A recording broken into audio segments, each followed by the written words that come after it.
আজকের দিনটা নিয়ে সকাল থেকে একটা চাপা টেনশন ছিল। সব রেডি করেছি কিন্তু মনে হচ্ছে কিছু একটা হতে চলেছে। ঠিক দুপুরবেলা যেই ওনারা খেতে বসলেন, হঠাৎ আকাশ কালো করে বৃষ্টি নামলো, সাথে সাথে কারেন্ট অফ, গোটা বাড়ি অন্ধকার, ফ্যান এসি সব বন্ধ, ভ্যাপসা গরমে দম আটকে আসছে। আজকের দিনটা আমাদের পরিবারের কাছে খুবই স্পেশাল। 13 বছর হয়ে গেল আমার শ্বশুরমশাই আমাদের ছেড়ে চলে গেছে। ওনার রুহের মাগফিরাতের জন্য আজ বাড়িতে দোয়ার আয়োজন। বৃষ্টি, কারেন্ট নেই, একা হাতে সব, তবুও থামা যাবে না। চলুন দেখুন আজকে দিনটা আমি শুরু থেকে শেষ কিভাবে সামলালাম।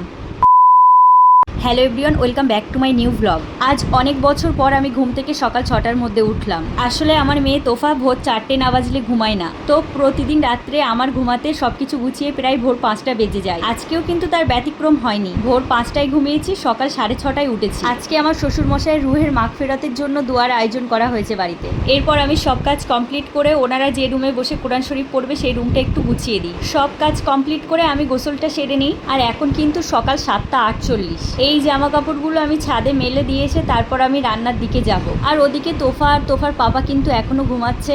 আর হুজুররা কিন্তু আসবেন সকাল 8টা বা 8:30 নাগাদ। এরপর গোসল কমপ্লিট করে আমি উপরের রুমগুলোতেও বেড কভার চেঞ্জ করে দিই। আসলে আমরা দোতলায় থাকি, নিচের রুমগুলো কিন্তু আমাদের ফাঁকা পড়ে থাকে। আমাদের আসলে 4টে রুম আছে, উপরে 2টো, নিচে 2টো। আর এই রুমটার সামনেই ঠিক আমার রান্নাঘর, আমি রান্না করব। আর পাশের রুমে তোফা আর ওর পাপা ঘুমাচ্ছে, সেই জন্য হুজুরদেরকে আমি নিচের রুমে বসতে দেবো। এরপর আমি রান্নার দিকে চলে আসলাম। প্রথমে ফ্রিজ থেকে আমি যা যা প্রয়োজনীয় জিনিস সব বার করে নিলাম, সেগুলো সব কোটা বাছা করে ভালোভাবে আমি ধুয়ে রেখেছি। এই যে আমি এদিকে ডিম সিদ্ধ করতে বসিয়ে দিয়েছি, আর এখানে আলু পটলের তরকারি হবে মাছ দিয়ে, সেটা কেটে নিয়েছি। মাছ কাটা আছে, মাংস আছে, আর এদিকে টমেটো, পেঁয়াজ কুচি, যা যা প্রয়োজন সব আমি কুচিয়ে নিয়েছি। ওনারা কিন্তু এর মধ্যেই এসে কোরআন তিলাওয়াত করা শুরু করে দিয়েছে। ওনারা আসলে আমি প্রথমে ওনাদেরকে চা বিস্কিট খেতে দিই। আর আমার কিন্তু এভাবে একা হাতে সবকিছু সামলাতে খুবই কষ্ট হচ্ছিল, কারণ আমার মেয়ে বারবার ঘুম থেকে উঠে কান্না করছিল আমাকে পাশে না পেয়ে। আমি বারবার ওর কাছে যাচ্ছিলাম, আবার রান্নাঘরে আসছিলাম। আসলে আমার শাশুড়ি বাড়ি ছিল না, ওনাকে বাড়ি আসতে বলা হয়েছে, কিন্তু উনি এখনো এসে পৌঁছায়নি। তো যাই হোক, এদিকে আমার ডিম সিদ্ধ হয়ে গেছে, আমি সেটা নামিয়ে রেখেছি। আর পটল আর আলু ভালোভাবে আমি ভেজে নিয়েছি, আর মাছ ভাজতে কড়াইতে বসিয়ে দিয়েছি। আর আমি ভেবেছিলাম বাড়িতেই ওনাদেরকে সকালে নাস্তা বানিয়ে দেবো, বাট সেটা আর পসিবল হয়নি। সেই জন্য ও বাইরে থেকে কচুরি ঘুগনি কিনে এনেছে, সেটা ওনাদেরকে আমি খেতে দিয়ে দিয়েছি। আর এরপরেই আমার তোফা ঘুম থেকে উঠে পড়ে।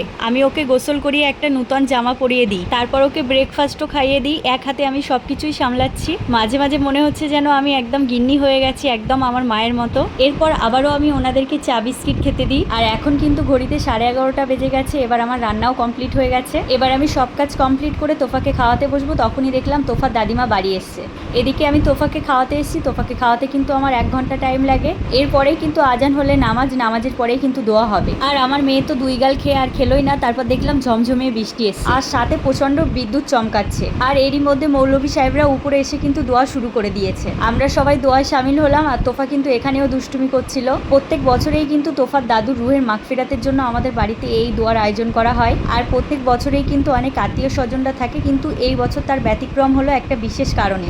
দোয়া শেষ হতে না হতেই দেখলাম বৃষ্টি একদম জাঁকিয়ে এসেছে, আর সাথে কারেন্ট চলে গেছে। আর এদিকে আমি হুজুরদের খেতে দিয়ে দিয়েছি। ওনাদেরও কিন্তু গরম লাগছিল, বাট কিছু করার নেই। বৃষ্টি তো হচ্ছিল প্রচন্ড বাইরে, আবার সাথে মেঘের গর্জনও হচ্ছিল, আর সাথে প্রচন্ড বিদ্যুৎও চমকাচ্ছিল। কারেন্ট থাকলে এসি চালিয়ে ওনাদেরকে খেতে দিতাম, বাট কিছু করার নেই। পরিস্থিতি যেমন হবে আমাদের সবাইকে তেমনভাবেই মানিয়ে নিতে হবে। আর এরপরেই কিন্তু বারান্দায় একটা বড় টিকটিকি দেখতে পাই।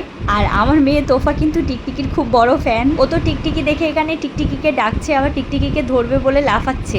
এরপরেই দেখলাম বৃষ্টি হালকা থেমে গেছে, আর হুজুরা খাওয়া দাওয়া কমপ্লিট করে বেরিয়ে গেছে। তোফার দাদিমার খাওয়া হয়ে গেছে। এবার আমরা দুজন খেতে বসেছি। আজকে মেনুতে ছিল পটল মাছের ঝোল, মাংস কষা, টমেটো ডাল, আলু ভাজা, ডিম ভাজা, পটল ভাজা, স্যালাড, আর সাথে মিষ্টি, কোল্ড ড্রিঙ্কস। খাওয়ার পরেই কিন্তু আমি তোফাকে ঘুম পাড়িয়ে দিই। আর তারপরে কারেন্ট চলে আসে। বাইরে এত বৃষ্টি হলো, তাও ঘরের গরম সেমই আছে, সেই জন্য আমি এসিটা অন করে দিই।